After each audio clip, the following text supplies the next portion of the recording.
Hi everyone, Mel Gabby here, and I'm being really put off. Might have to reduce this with the mirroring effect on YouTube. So it's all the opposite. So welcome to the live Oracle card session. I'm sat in a completely different space and totally loving my environment. Lots of birds, lots of trees, lots of veg that are growing. So I am going to use the Enchanted deck for this Oracle session, just to give you an idea of the way I approach the Oracle cards. I've been using a different deck by Cal Gray for the other sessions that I've been recording. So this is Colette Baron-Reid, the Enchanted Map Oracle card. And I actually started this morning, and I've been having, I don't know why, I've signed up with Zoom and to record, and every time I start recording it freezes.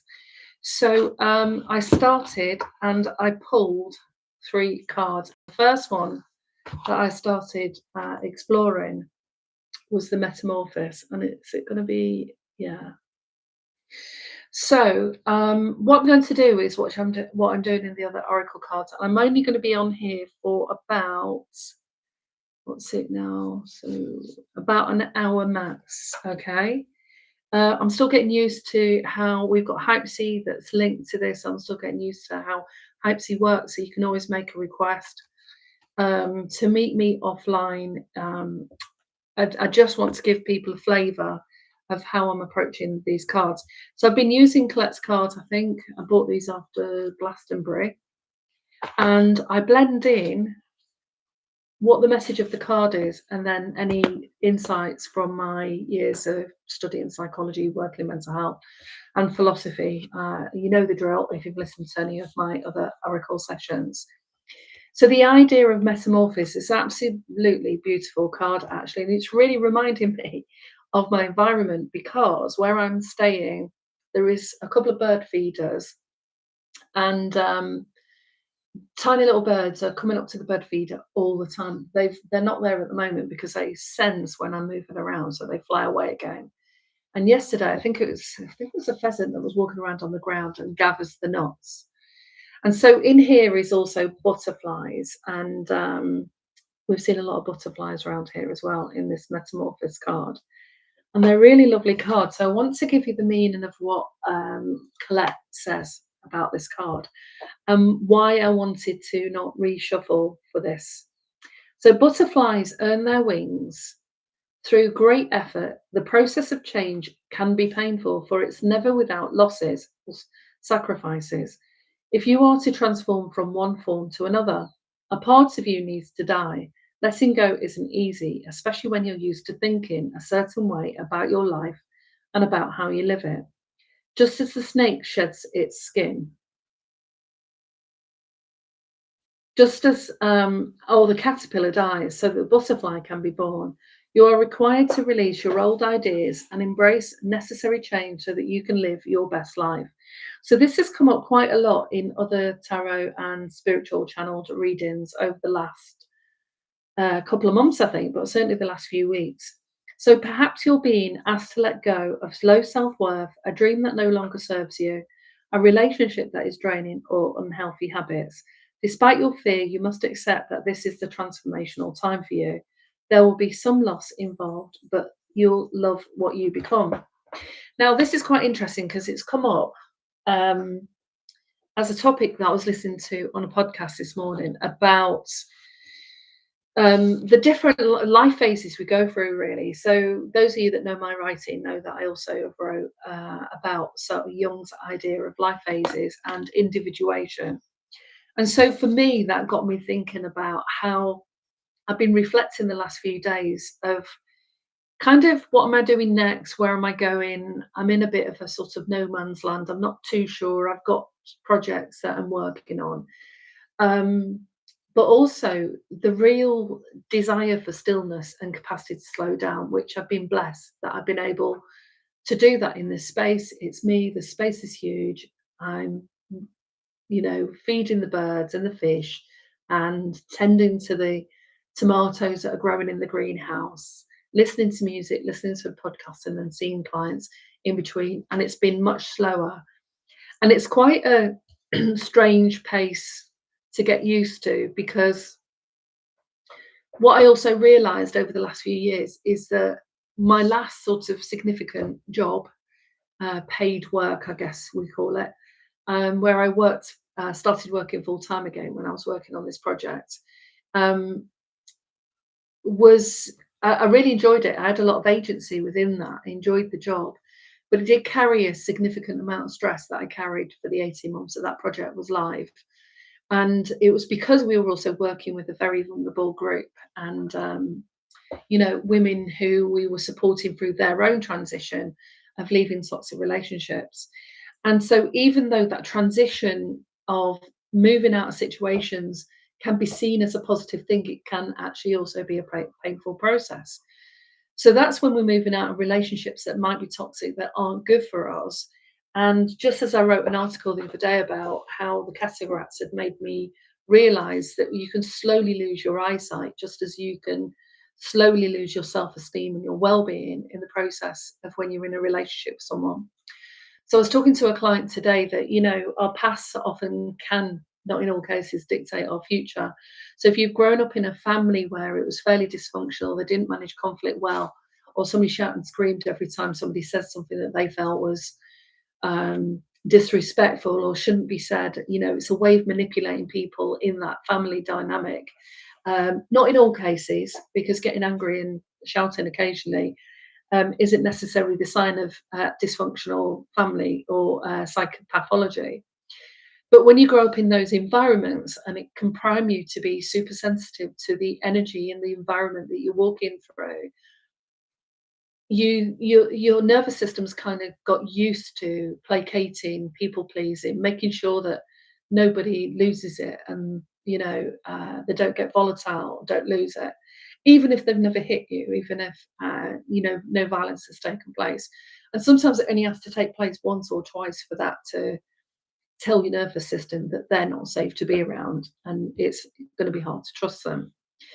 So fast forward into toxic relationships, that even though many of the women I met in the last project tell me that they hadn't been in any toxic, violent, domestic abuse relationship prior to the ones that they were now had left or got out of, when we track back, we can certainly see signs of trauma and toxicity within their family line, and also relationships in the past where maybe now they wouldn't, just let things pass, let things slide.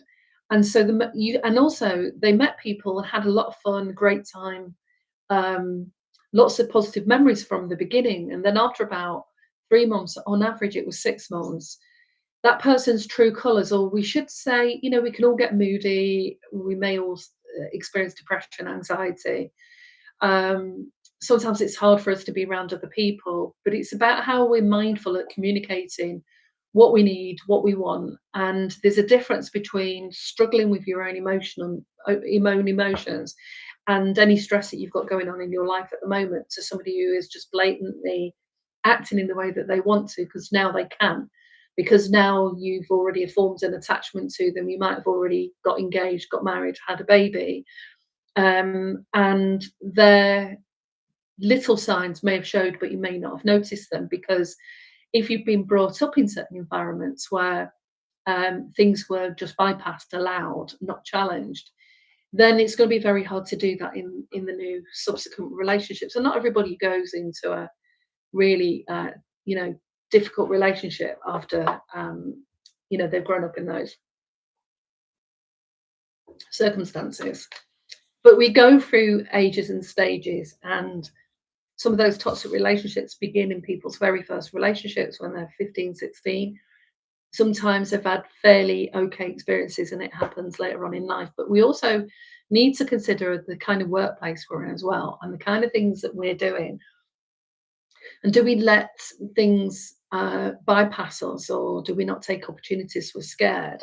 So I wanted to relate to what it says about this, that perhaps you're being asked to let go of low self-worth, a dream that no longer serves you, a relationship that's draining, or unhealthy habits. And that can mean all sorts of things.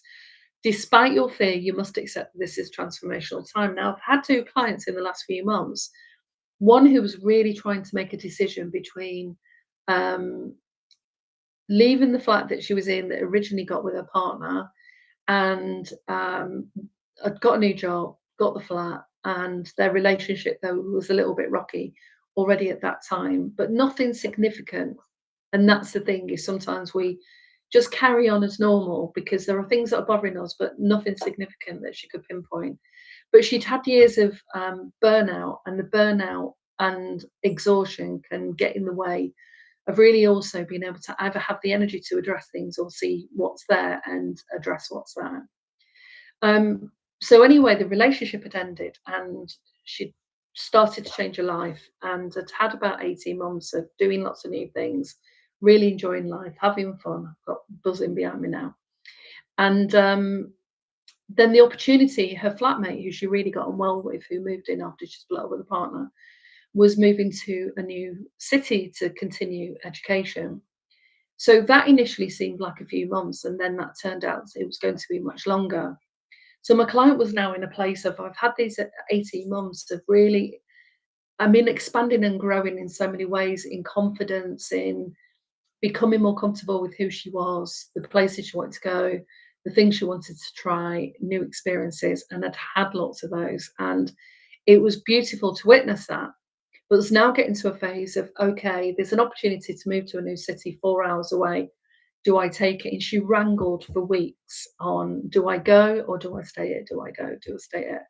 And there was a couple of things that added, as usual, to that complication of making that decision. So we looked at kind of what are the benefits and the risks of both decisions, and what might she gain, and is that what she's still looking for? Is she still looking for the same gains, the new experiences, the new life, the new dopamine hits, the new experience? And she also likes living with the friend who's been the flatmate. And what will happen if she stays? And we could really start to feel the energy in staying was no longer there in the same way that it had been 2 or 3 years earlier.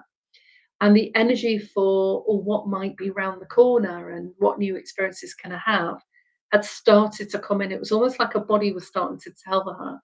But if we're too analytical and we think about things too deeply using our brain, that is, yes, it's geared to keep us safe, and it will often, though, replay experiences we have had as though that's proof that the next step won't work out. Now, she felt a lot of fear in making this decision, in either way, really, but she was safer and more secure and at home in her current situation. And moving all the furniture and going to a new city with people that she didn't know and a different environment made her really fearful. And I think she nearly dropped out of the idea a few times. Anyway, we stayed on the path of, yes, trying to make a decision that can feel like a huge leap, can arouse a lot of fear and anxiety, but that doesn't mean to say that that's not a good thing. That the fear and anxiety isn't an indicator that you shouldn't do it. Sometimes I've had the most scary of moments, like when I first spoke on stage, like properly, not related to work, but when I was actually sharing my story. I think this was 3 years ago, and I didn't know who was going to be the audience. I hadn't been to that environment. I knew it was going to be busy, and I had so much fear about it. And I actually contacted a spiritual coach that I work with from time to time and said, I'm so anxious about this. Maybe I shouldn't do it. Why did I sign up for it? Why have I put myself out there?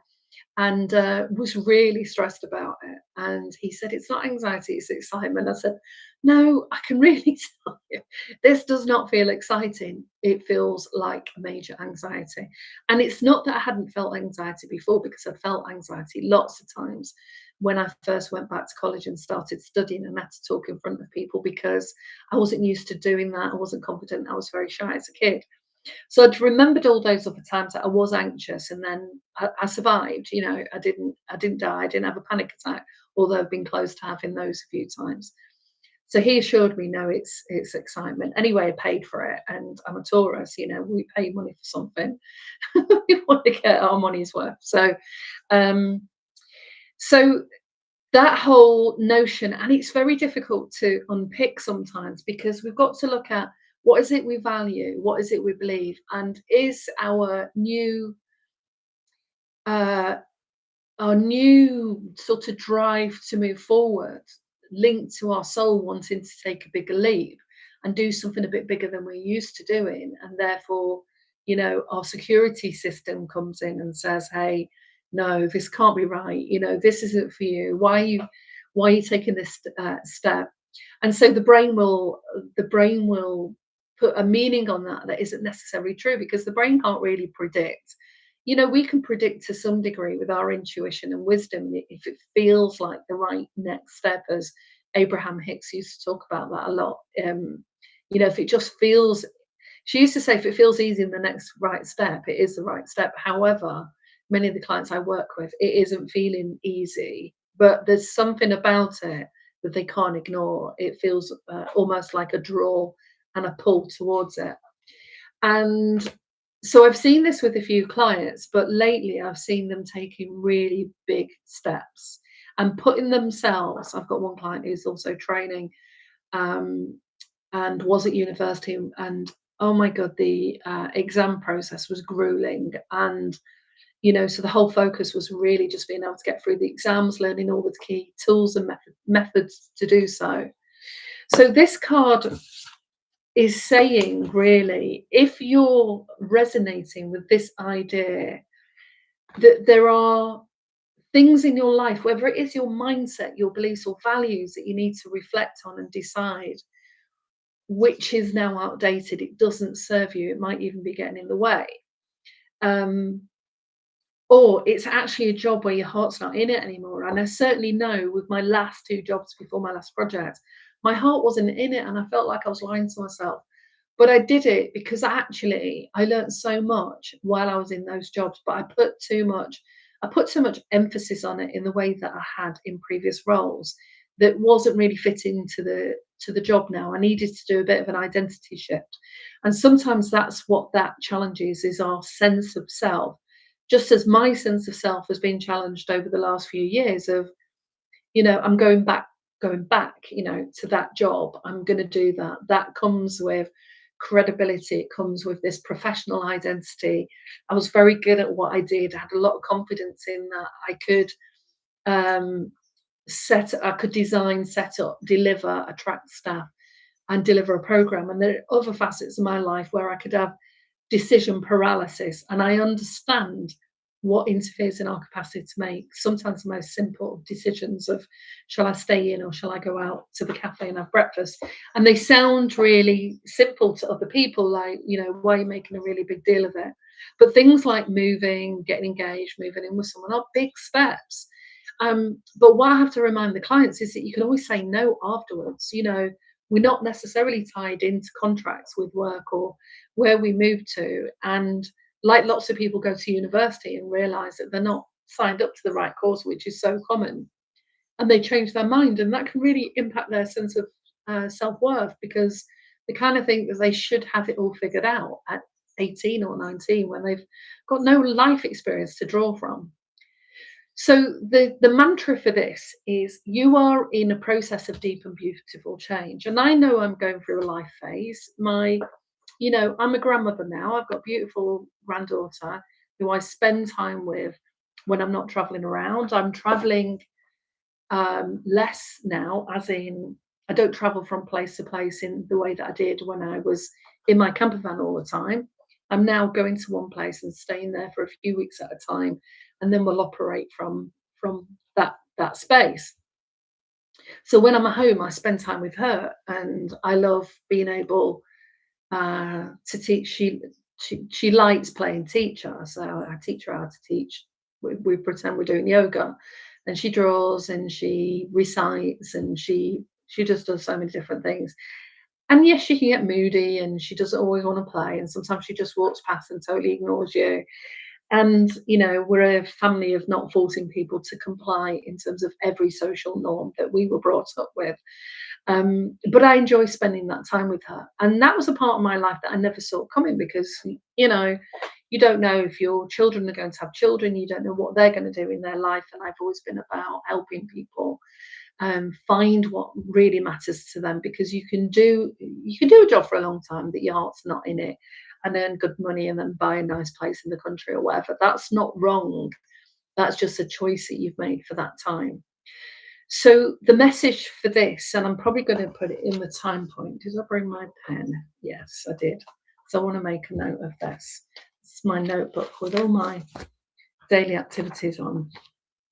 So the message of this card is around the potential, itchy nose now, metamorphosis that you might be going through. And so at 20:36, 20 minutes in, you are in the process of a deep and beautiful change. And so you can say to yourself, I'm in the process of a deep and beautiful change. And by reciting that, it's like you're giving yourself the power to just be okay with whatever it is that's potentially opening up and expanding for you. Now, my client moved. She moved to the city. It's much better than she anticipated. She loves her flat. She loves hanging out with her roommate. And she is not regretting for one moment that she's made that move.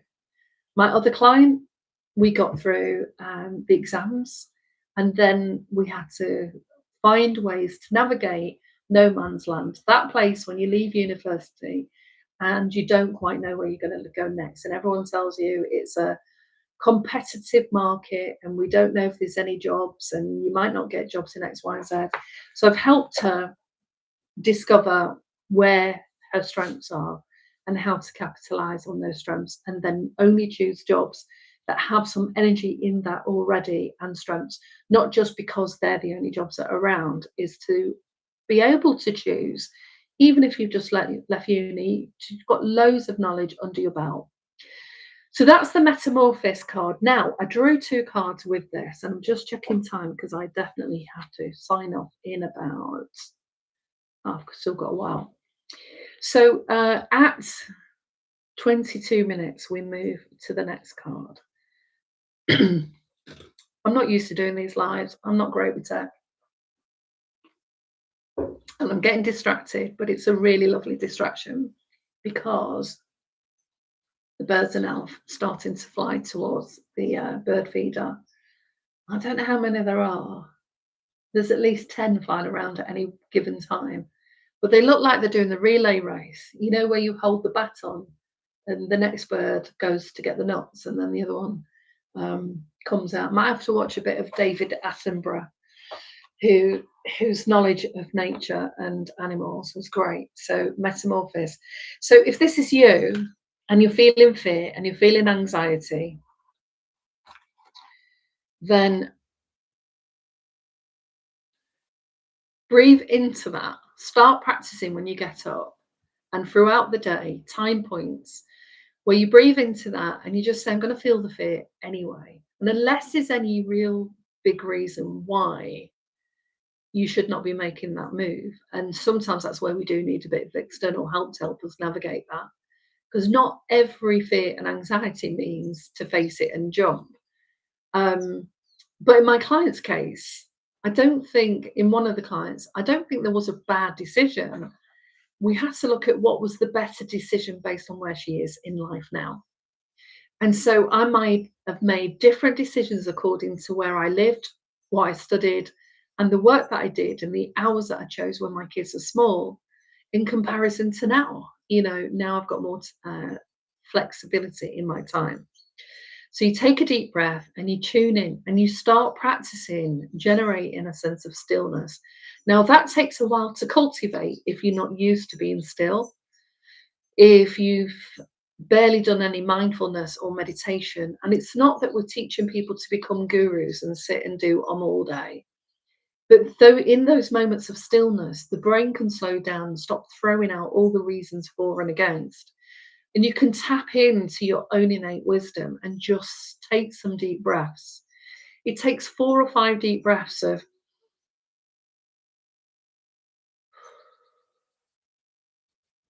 with the bee buzzing in the background, to center yourself and just let go for that time being. And so I'm just letting go for that time being. All is well.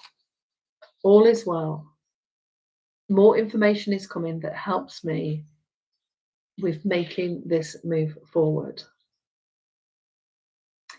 So, yes, it can be difficult, can be challenging, it can be painful. Who knows what that process is? Some of my biggest change and metamorphosis actually were great. It was just that I laboured the decision, but the shift itself just landed. Flying to London, thinking I was going to work here for 6 months, and within a couple of weeks, met my future partner. Within a year and a half, I was married and having a child. That wasn't in my life plan, and that was a massive metamorphosis from what I'd been doing for the previous 5 years. But it just moved in that direction, and sometimes it will. So my ideas in my head about what was happening, where I was going, and the only reason I came back, I came to London at that time was because I was living in Jersey working, and there'd been a massive storm, and the whole island had been flattened. It was coming to the end of the season, and I had to make a decision about whether or not to get like a out of season job and stay there. And on an island that's beautiful in the summer, just is different. You've got to acclimatise to living in a place in a different way if you've only been used to doing seasonal work. And I'd been doing a lot of seasonal work and would come home in between. So I was in a constant state of change anyway, but sometimes some steps feel like they say the deepest pain and the deepest struggle that we've gone through is actually what makes us, and that we can we can cleanse and heal, and the lessons that we've learned from that can sometimes be our biggest way of either making an income or helping other people.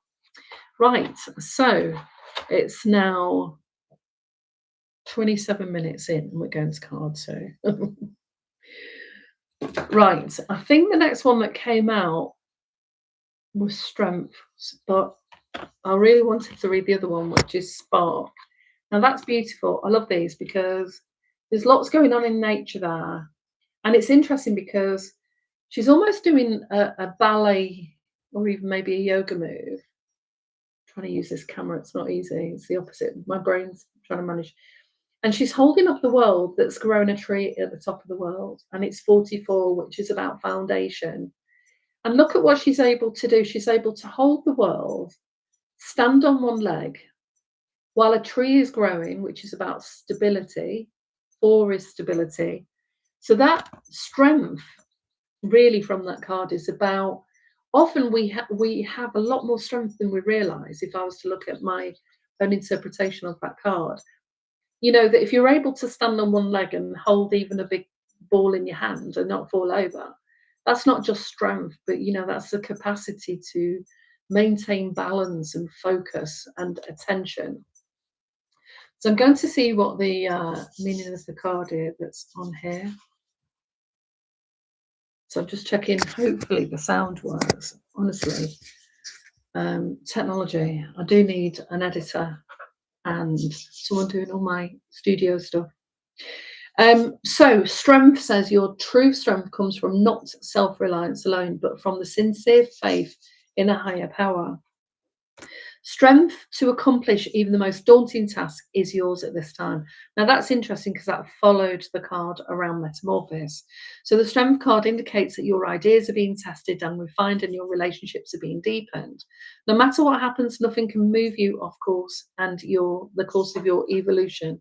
As the potency of your connections becomes more obvious, you're able to harness the creative energies that are available to you. Have courage and dive in, for magic is in the process of finding the form that it takes. So that's really about trusting not just the universe, but really trusting yourself. And one of the ways that I get clients to think sometimes when they're really struggling with their idea about what they think they're capable of and the decisions that they've made is I look back on their timeline of, well, what decisions did you make in the past and the really difficult ones, and how did you do it, and what turned out as a result of that, and why did you go for that? So sometimes we need to look back at what we have done and the leaps we've made and the decisions that we've made, that help inform us. One is we have the resilience and courage to do it, and two is we was able to still maintain a sense of okayness, I imagine, in that process while we move forward. So, um, back before I had children, and I was traveling around different places, I never for one moment ever questioned if I would be able to get a job. I would look back at that and I thought, it was clear when we were growing up that we were lined up to work. We weren't lined up in my background to go to university, study, go into the arts, ballet, dance, music, musical instruments or anything, even though I did do music and I did play the piano and had a shot at the trumpet, but it was terrible. The piano was pretty good. So I was very musical and I did do music, but it's quite unusual for kids from working class backgrounds to pursue them beyond primary and even secondary school. So I knew that at some point, and I think I did get some work before I left school. Most of us had a paper round.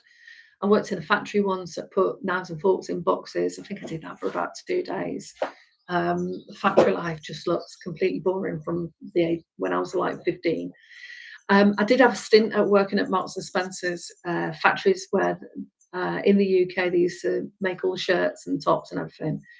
And I lasted there for 3 weeks. The pay was really good. My mate loved it. I hated it, so I left there. But I just never had any doubt when I went for a job that I wouldn't get it or that I just would be out of work. And it's interesting because that continued throughout. Things only got complicated the more I started thinking about it, or the more I started to wish for lots of different details that hadn't been there before. So I'll give you an example, because I think I had a lot of courage without realizing I had courage. Um, so the first job in the factory, I don't know, maybe I went to the job centre and found it, but left it. I was bored. I wasn't worried about leaving it. And then I got a job working away at 18 because of a recommendation with a friend. Maybe that's a fun thing to do for a few years. Got the job, did it for 5 months, left. Got another job with agency, left. Got another job, left. So I do about 5 or 6 months in these, but they're mostly seasonal work anyway. So it was just the nature of employment. And then I decided after I got married and had my son that I didn't want to do hotel and catering work anymore. And all I knew is I wanted 9 to 5. I wanted to work in an office. I wanted to sit behind a desk and know what it felt like. And I did get offered a job, and I hated that job when I got it because it was the most boring job ever. It was in duty and VAT, but the company was so big that there was nothing really to learn. And I think that's the thing. And I was doing a lot of jobs where I was very practical, hands-on, working closely with the other chefs. So after about 3 weeks, I went to HR and I just said, if I stay here, I will go mad. And they said, it's really unusual for us to move anyone, within 6 months. And I said, what? How does that make any sense? So what? They just get more and more depressed and they hate that. I mean, that just never made any sense to me. And so I said, well, I'm going to leave and they said, well, where do you want to work? So I had a look around the organisation and it was one of the biggest courier companies in the UK. And so there were loads of departments. So I found the customer service. I said, oh, that looks good. So they put me in there and I stayed there. I was there for 2 years till I had my next baby. And after that, I wanted something else. So sometimes we can just have a utter sense of belief about something. And there are other things that I've struggled to generate beliefs about. And when it came to work, I didn't. And the more, I think it was at college where I got a bit more stressed because it got more meaningful and more important after I did my certificate, which was a year. And then the second year, the certificate, it got harder and harder to be accepted on these courses. So what whittled down from 4 courses with 20 people on went down to 2 courses with 20 people on, went down to 1 course with 15 people on. So it got harder and harder to do this, and it became more important. And sometimes that's the thing, the more important something feels, the more stressful it can be. However, I don't think I ever thought, well, there are always other things there around, alternatives. And that was the 80s. And I think a lot of people in the working world at that time who were from similar backgrounds, maybe they have the same thoughts. And I was listening to a recording with, I think it was Noel Gallagher, and it was really interesting because he's actually from the same place I grew up. He's from Burnage, I'm from Withington. So Burnage is about 3 miles away, and they both went to the same school as my brother. And he said kids back then didn't have any aspirations. We didn't have dreams and ideas about what we were going to become. And I'd been thinking about that the last few years when I started writing my architecture series on Substack, because I look at systems that we're born into and the things that influence our mindset, our life, our opportunities, the money that we make, all of that kind of thing, and aspirations. And I thought, in a way, me having no aspiration and no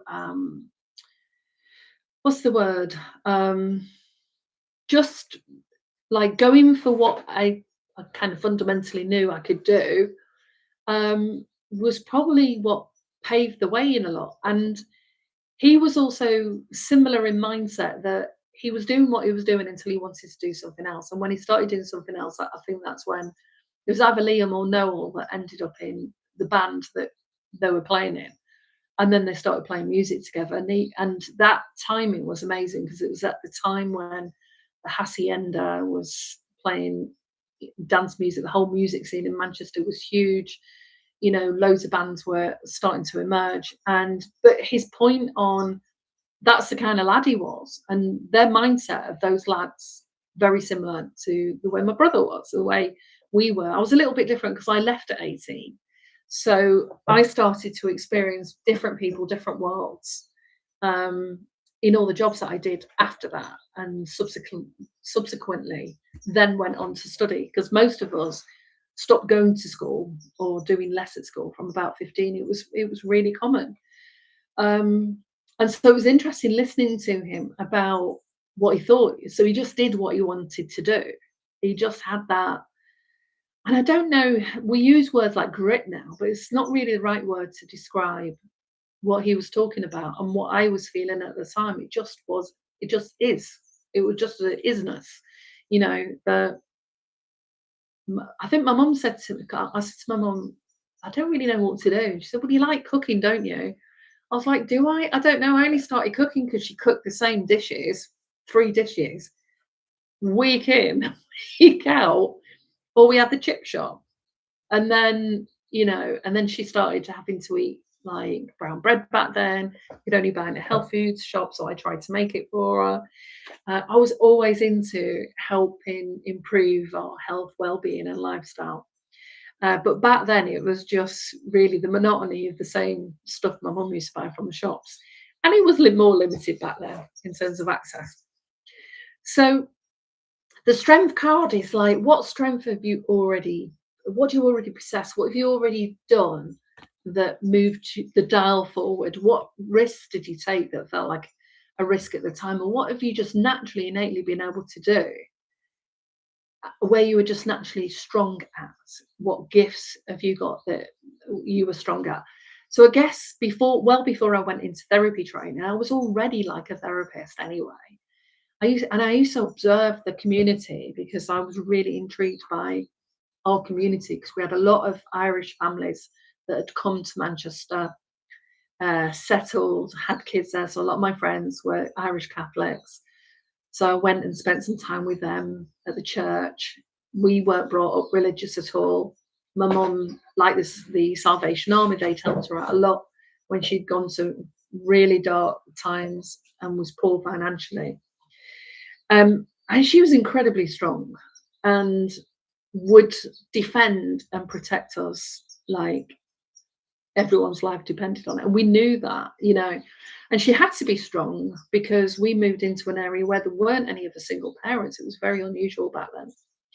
So the strength card, and what I'm sharing with you is, when you pick up the oracle yourself and you pull a card, it's look at the imagery on that card and think, gosh, how do you balance on one leg and hold the world up with such ease and grace is where have you already done it? Not just, I don't know if I'm strong enough, is where have you already done it? Because just to exist on this earth, you've got to have some strength. You've got strength to get down, up from sitting off the floor to standing when you're a baby, and then walking around and falling down again and get back up. And then you go to the gym for the first time, whether you're in your 20s, 30s, or 40s, and you feel it's a challenge and you've got to keep pushing, but you tap into this innate desire and strength. So have the courage to dive in, for magic is in the process, in finding the form to take. When you remember that real strength comes from the combination of your efforts and reliance on the higher power working through you, all is possible. You can do anything now. And that's a beautiful card that goes along with the Metamorphosis card. So the card I had my eye on as well that I was looking for is card 34, and it's called Spark. Now, what's really beautiful, she's playing the violin in nature, and coming from the bow are the drips of red. So red is passion, red is the root chakra. This camera keeps doing silly things. And they turn into little hearts. So that's passion and love. It's a lot of pink. It's very ethereal, that card. And when you're in the true state, when I was talking about in Metamorphosis, you need to slow down and become still and experience that stillness and get into that state. And at some point, we don't think it through, it comes through. A spark. And I'm going to get the meaning of this card to spark me a bit more. And that's why I use the oracle cards, because it helps spark the interaction with the colors, the drawing what comes to me, because again there's butterflies on there. She's got violin, she's playing music, she's in her absolute element. So there is a spark of creativity in you. And before you say I'm not creative, because lots of people say that, there's many ways to be creative, whether you are stripping engines down, which is clearly at the forefront of my mind because I've been talking about my camper van for the last few weeks and stripping that engine down, or whether or not it's you sit down with a pen and you're just thinking of writing your thoughts and doing some journaling or pulling some oracle cards. That's a spark. A spark of it is like an idea that just appears. And you think, oh, I think I'll go and buy some pens. I think I'll go and do this. So open yourself to inspiration, allow life to show you its beauty and your part in co-creating it. You need to do that when it arises once you've slowed down. There's some stillness. Sometimes the sparks are big though, and they're knocking you on the shoulder and going, hey, we want to go and try this new class. We want to sign up for this course. And then the brain will come in and go, oh, but what if I'm not good at it? What if I can't do it? And then we interfere with that because the spark is the one that's coming along and saying, hey, notice this. So it's a perfect time to give birth to any idea, start a new relationship or job, or begin any endeavor. Attraction is high as you connect with others who can co-create with joyous experiences and join with you in expressing the finer aspects of life. You can get the spark on your own, sitting on your own, staring at the birds as I do, watching the fish, watering the plants, sitting in stillness, meditating, listen to your favorite music that just doesn't connect you necessarily to any words or previous experiences, and just enjoying that flow.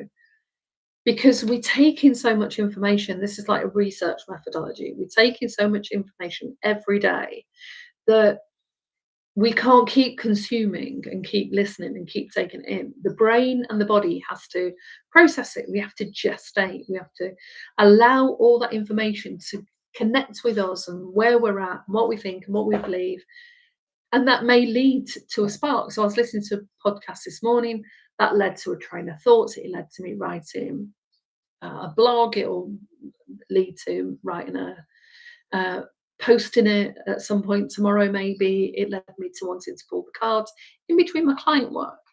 Hadn't planned to do that, but I started listening to the podcast and it was really interesting because it was about stillness and satisfaction and the meaning of life and all the really deep philosophical questions.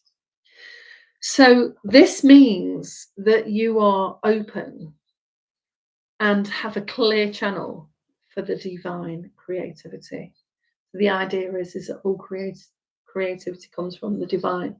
So tune into the word spark, and you can say, I'm excited and looking forward to what is sparked within me. And I'm excited to see what unfolds next, even if nothing's unfolding at the same time, rather than stuff going through your brain, which is, I can't do this, I'm rubbish at that. You know, the old internal cynic and critical parent that puts you down, that says, you can't do it, you're not good enough, you're not strong enough, you're not smart enough, you know, all of that kind of nonsense that runs through our heads. And sometimes I have to teach people for weeks to be able to unhook from that alone. So if you're stuck in the mire of that kind of thinking, then you might need some support with that, because sometimes we have to, we were taught this in NLP. Sometimes we have to focus.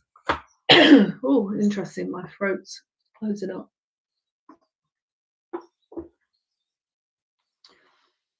Sometimes you have to really focus on one thing that you need to get better at being or doing for the week, for 2 weeks, for 3 weeks, rather than trying to do everything. So if you're constantly busy, working all the time, whether that you've got kids or not, or a heavy job or not, you've got some time in the week where you can take time out and just focus on your breathing, not do anything, not produce anything, not be anything other than what you're being. And with practice, what happens is that time to yourself, it's like saying to the universe, I'm ready and receptive. And I notice now different birdsong that I didn't notice when I got here. We tune into information in a different way. More information comes through the wind, through the trees, through nature, through just being in stillness. But if we're sat there, we're uncomfortable, we think about the shopping list, what needs fixing, all of that kind of stuff, all of that's important, but it shouldn't consume every ounce of your mental energy. So we're now 46 minutes in.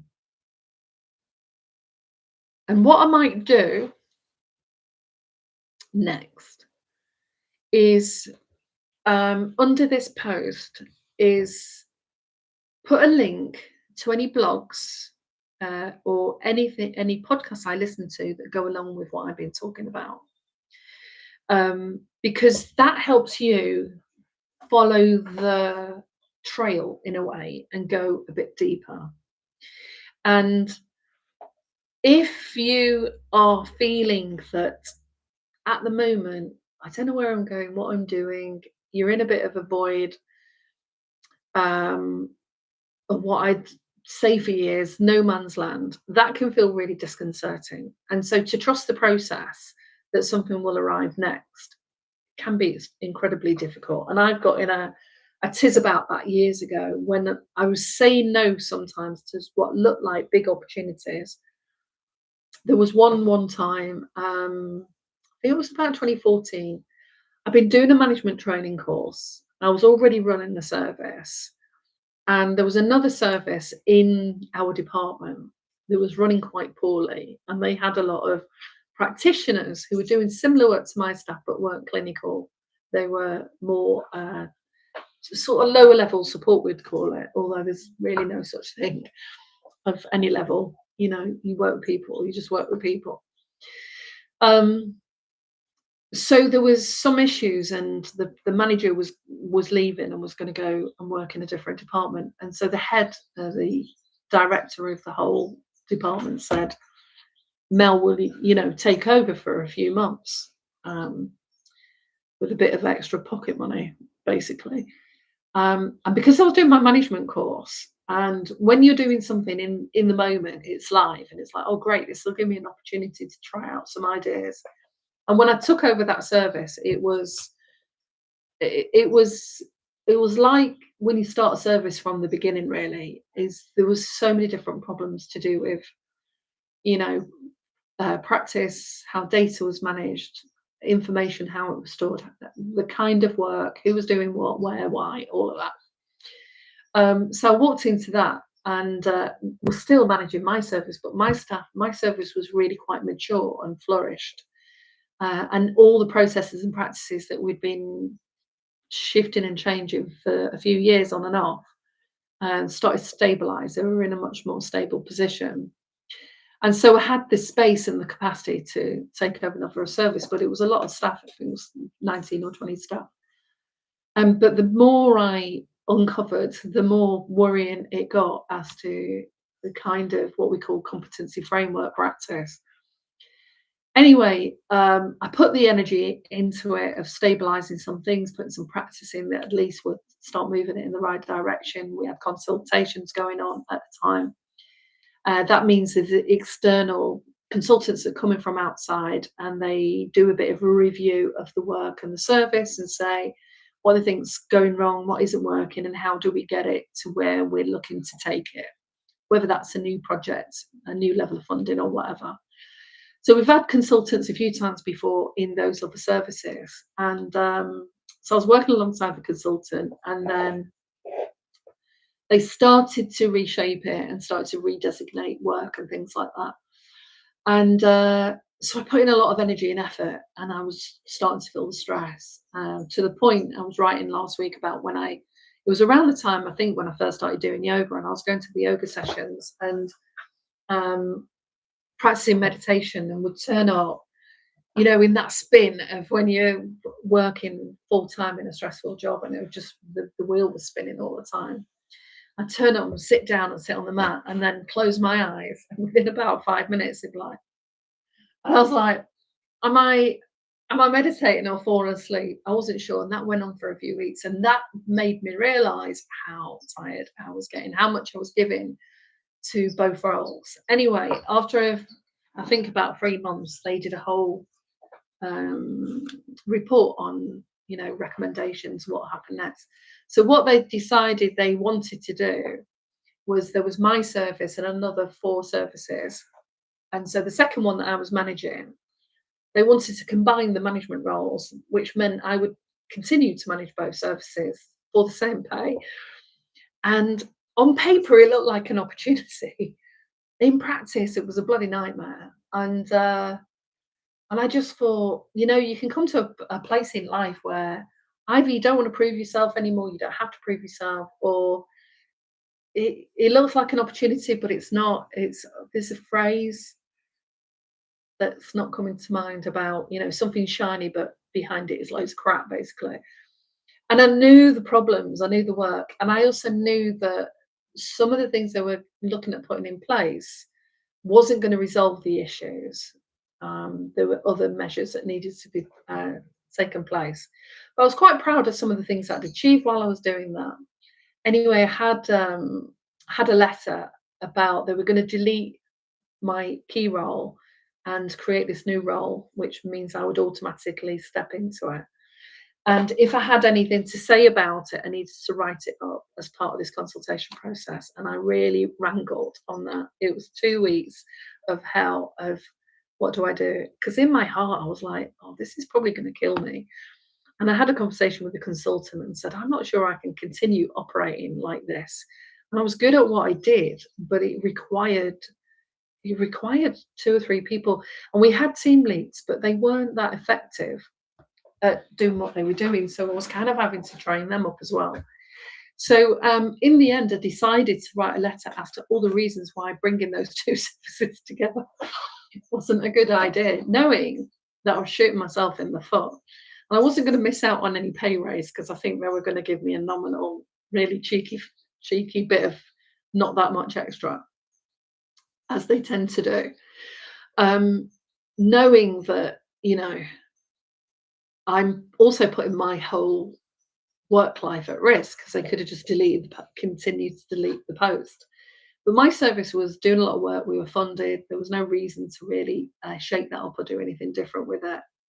And thankfully, these consultants had a bit of sense and experience about them.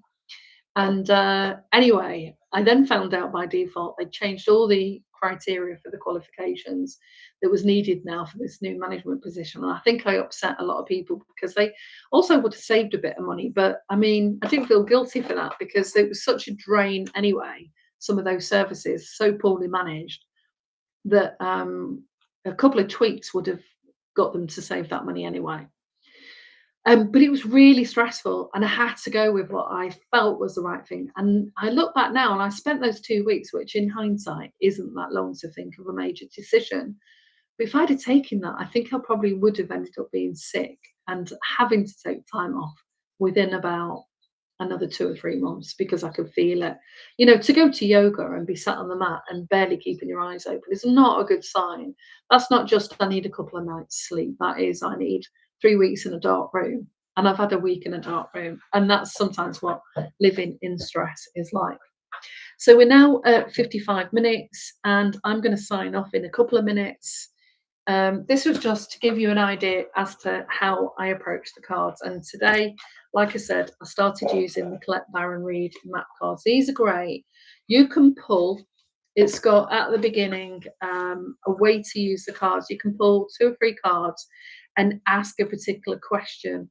But it's also really important to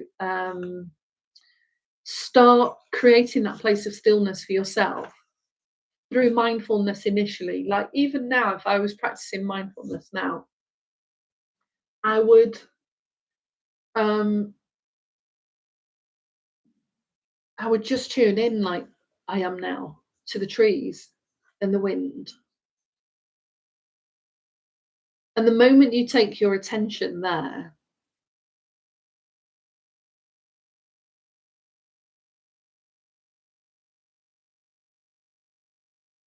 then you notice your breath, you notice how you feel where you're sat, and you just tune into the sounds. That's the beginning of practicing mindfulness. And it can take a while because, I've been talking about going from working at full steam, 12 hours a day, 5, 6 days a week, not it being relentless. And then it's slowing down. It did start slowing down when I took less work after 2016, and then it ramped up again in 2021 when I took on the new company project for a new business. But that was different. That was a different sort of stress, and I wasn't exhausted all the time like I was in previous jobs. So this is an opportunity for you to just sit down, tune in, and see what comes to you. And if you're going through the metamorphosis, it's going to happen anyway. So every time fear and anxiety comes up, just take those deep breaths, breathe through it, and see what happens. So I look forward to doing another live. I'm going to put time points under here as to where I talk about each card, and I will show you the cards again. I might use these as the thumbnails. And so the other oracle cards I've been doing is being one message, one card. And this one, I'm trialing out the 3 cards. But as you can tell, it took me for the philosophy and psychology behind this, of the way that I utilize oracle, took me now nearly an hour. So that's why I was doing 1 card with the oracle. So I'm going to still do 1 card oracle sessions. But I think when I do lives, I might start looking at the bigger picture, which is what you can do when you start expanding. But I don't do a whole set because I just think we're so bombarded with information and entertainment and our attention being grabbed in so many places. If I said to you now, remember 3 things that I said in this oracle session that connected with you, what would they be? And unless you've taken notes, you might be able to recall 3 things that stood out for you, because that is your guidance. That's your message. The 3 things that stood out for you might be, oh, actually, I have made a lot of decisions and I'm really good at making decisions. I'm just struggling at the moment. Or my self-esteem has taken a knock because the workplace was more toxic than I realized. Or I'm scared that if I leave the relationship, that I won't have anyone and I won't have any friends. Or I'm scared of going to tell people about how I really feel in case I don't look strong and I look weak. And, whatever 3 things came to you from this is your connection with the universe that's helping you get a spark of idea about what is meaningful to you. And that's what's most important, not where I think you're going, not what I think they mean. I'm just sharing the meaning that's attributed to the deck itself. I'm sharing the beautiful work that Colette Baron-Reid does. and I'm utilizing the way that I approach most things in life in various ways, but in this way of considering what came to us, what's the reflection on that? Is there a message? Is there a learning? Do I need to take deeper note of that? And we'll do that. So if you like this style, I have got a couple of other decks that I'm toying with, but it's more about what I'm talking about, what I'm inspired to share might resonate with whoever's listening. There might be something in one or two words that I use that connect to you. And if that happens, and if you feel that, please log it. Please get your journal out. This is my journal for my, where am I? Somerset. I forgot who I was and where I was for a moment. So I've got a basic, I buy art books now because I love blank pages. I don't like lines. I don't know why. Doesn't matter.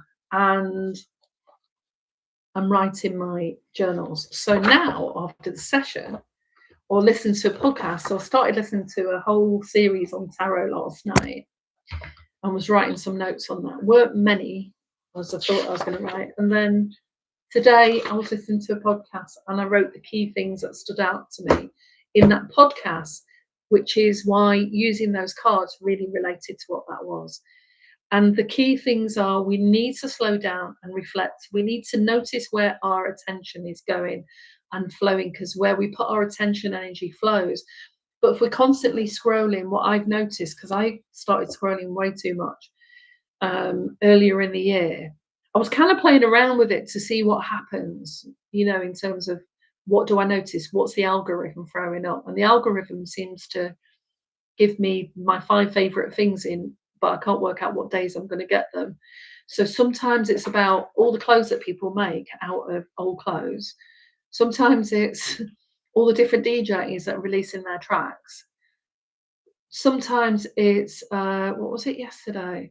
It's like completely different subjects, but I think the algorithm's worked out. I'm a bit of a polymath, multi-dimensional thinker, so it's trying to do that. But I might look at that for 2 or 3 hours and I get off and I'll go, what inspired me? What little insight or whatever I got? Very rare.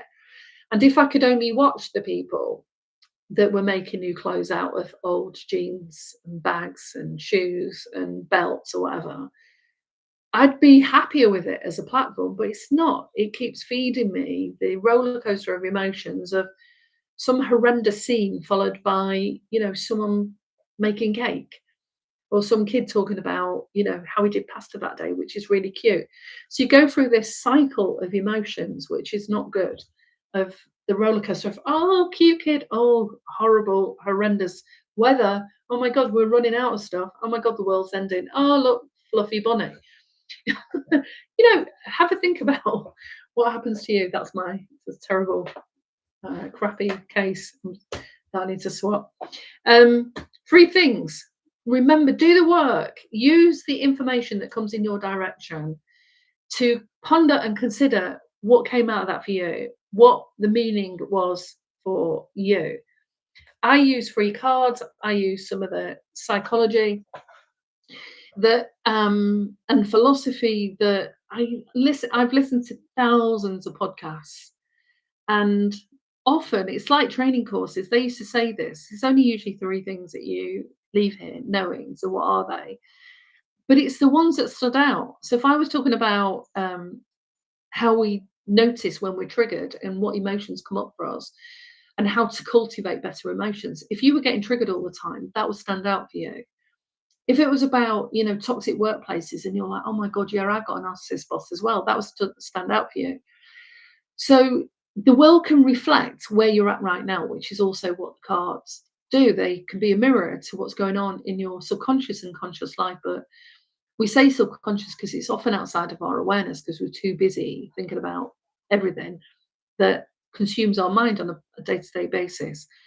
So we need to step back and withdraw from that so we can open up and have some space. And we can't keep, I can't keep pouring water in that bottle unless I consume some of it myself. So unless I utilize it. So and we've got to have that space inside ourselves and cultivate that. So whatever the key thing that was stood out, and you thought, oh, yeah, that makes sense. Take a note of it. Ask yourself, is it just for your awareness? Where does this play out in your life? And if you don't like feeling like that, what can you learn or do differently? And if it's purposeful and it works for you, how can you capitalize on it? Because we can capitalize on our strengths and our weaknesses.